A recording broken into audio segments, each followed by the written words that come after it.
Salut à tous, bienvenue sur la Dinobox. Je suis le Collectosaure et aujourd'hui on se retrouve pour la présentation d'un livre sur les dinosaures.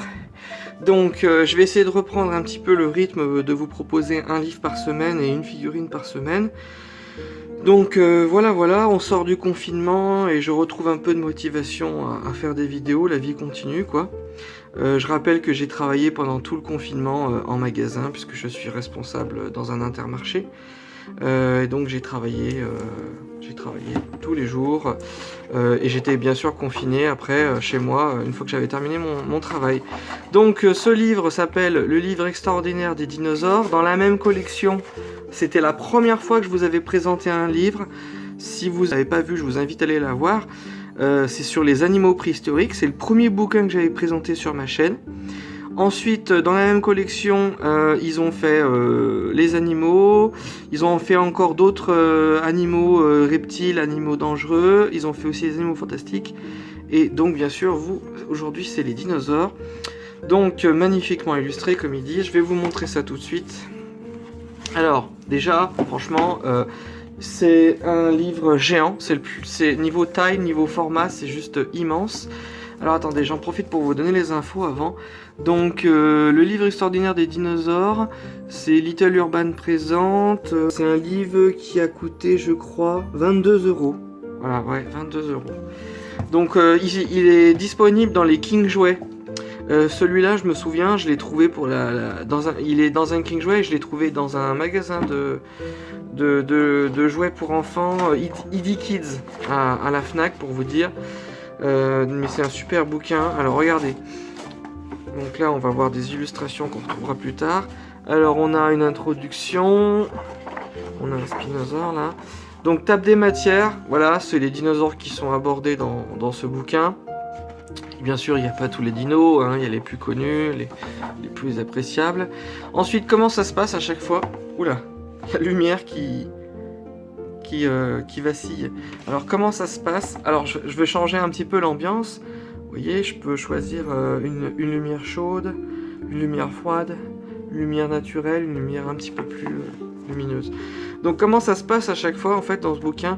Vous avez à chaque fois une magnifique illustration, suivie de points clés d'anecdotes sur le dinosaure et une petite fiche d'information comme la taille, la longueur, l'époque, l'alimentation et puis la région.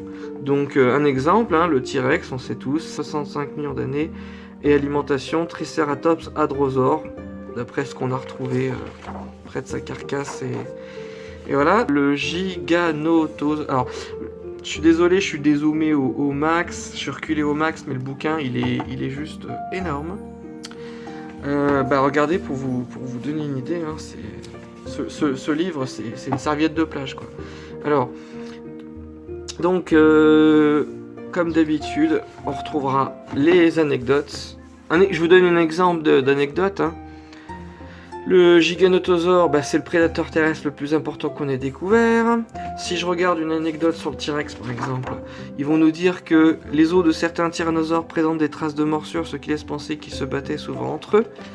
Vous voyez, alors après on a encore les longueurs, tout ça, donc je vais pas tous vous les dire, mais on va regarder ce qu'il y a.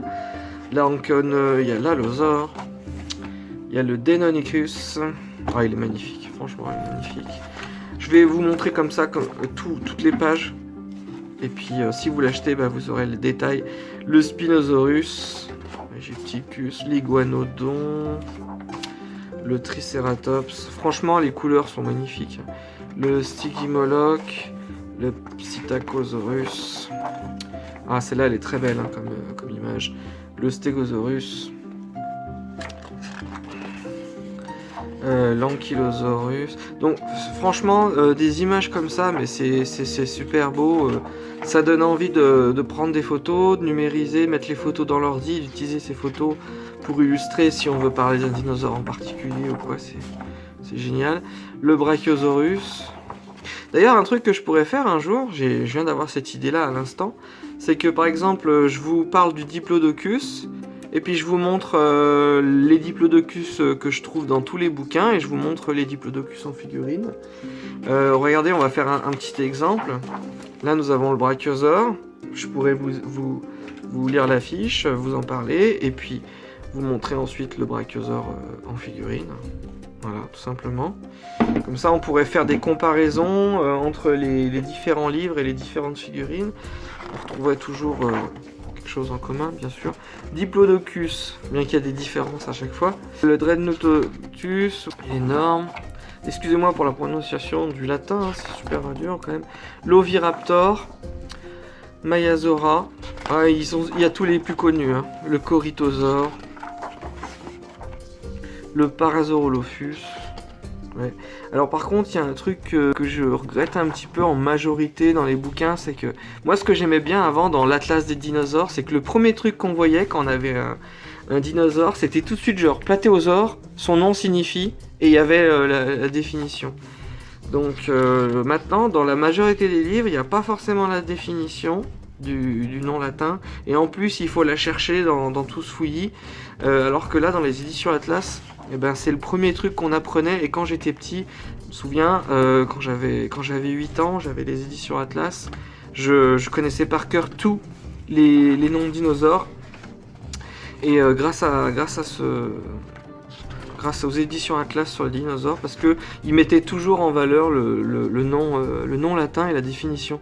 Mais ouais, c'est vrai que c'est quelque chose qui se perd maintenant. Je l'ai pas retrouvé. J'ai une trentaine de livres sur les dinosaures et c'est pas quelque chose que je retrouve très souvent.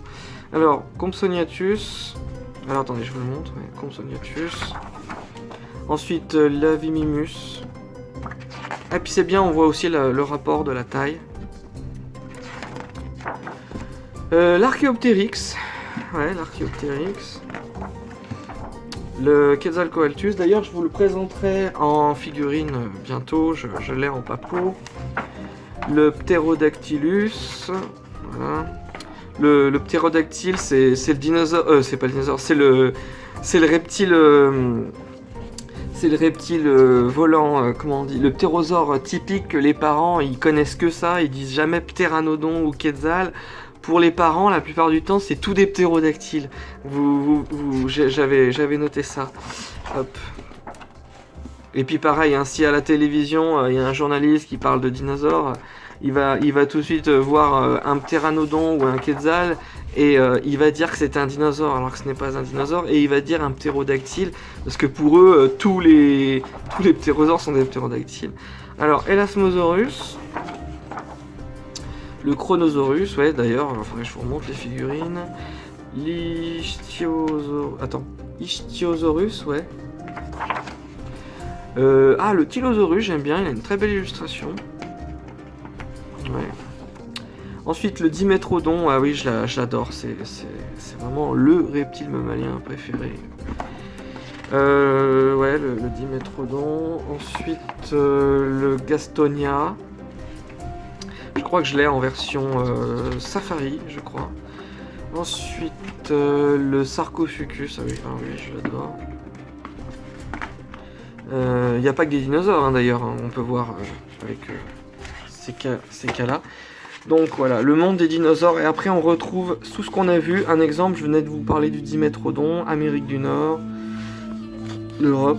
Ensuite, on peut voir le Spinosaure, Afrique, tout ça. Donc, une petite géolocalisation. Ça ferait un super truc à afficher.